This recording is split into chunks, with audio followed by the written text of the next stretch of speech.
Bible में हमें बहुत सी छिपी हुई बातें और रहस्यों के बारे में जानने के लिए मिलता है। पर बहुत सी बार हम पूरी बाइबल पढ़ने के चक्कर में जो बातें हमें बोर करती हैं या समझ नहीं आती उन्हें छोड़कर आगे से पढ़ते हैं, जिसके कारण हम बहुत सी खास बातों से अनजान रह जाते हैं। बाइबल स्कॉलर बताते हैं कि बहुत सी ऐसी किताबें हैं जिनमें बहुत सी अद्भुत बातों का वर्णन है, पर उन्हें बाइबल में नहीं लिया गया।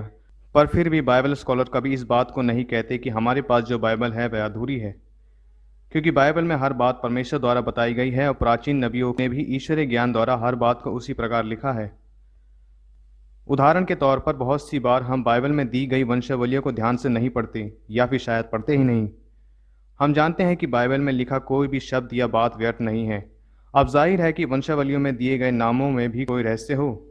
चलिए जानते हैं कि उत्पत्ति की पुस्तक अध्याय 5 में दी गई आदम की वंशावली के बारे में।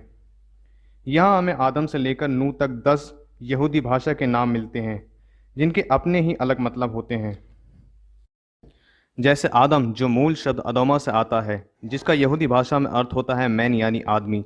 अब वैसे ही सेत, जिसका अर्थ होता है अपॉइंटेड यानी नियुक्त करना। एनोश, जिसका अर्थ होता है मॉर्टल यानी नश्वर। कैनान, जिसका अर्थ होता है सोरो यानी गम। महललेल, जिसका अर्थ होता है द ब्लेसेड गॉड यानी धन्य परमेश्वर। यारेद, जिसका अर्थ होता है कम डाउन यानी नीचे आना। एनोक, जिसका अर्थ टीचर होता है यानी शिक्षक या फिर उससे संबंधित शब्द जैसे शिक्षण या शिक्षाएं। मतुसाला, जिसका अर्थ होता है डेथ शैल सेंड और ब्रिंग यानी मौत लाता है। लामेक, जिसका अर्थ होता है डेस्पेयरिंग यानी निराशा।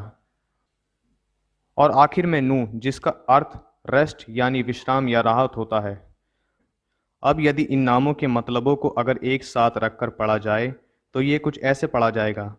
आदम ने मौत का दुख दिया, पर धन्य परमेश्वर ने नीचे आकर सिखाया कि उसके मारे जाने से वो राहत मिलेगी जिसकी अब उम्मीद नहीं थी।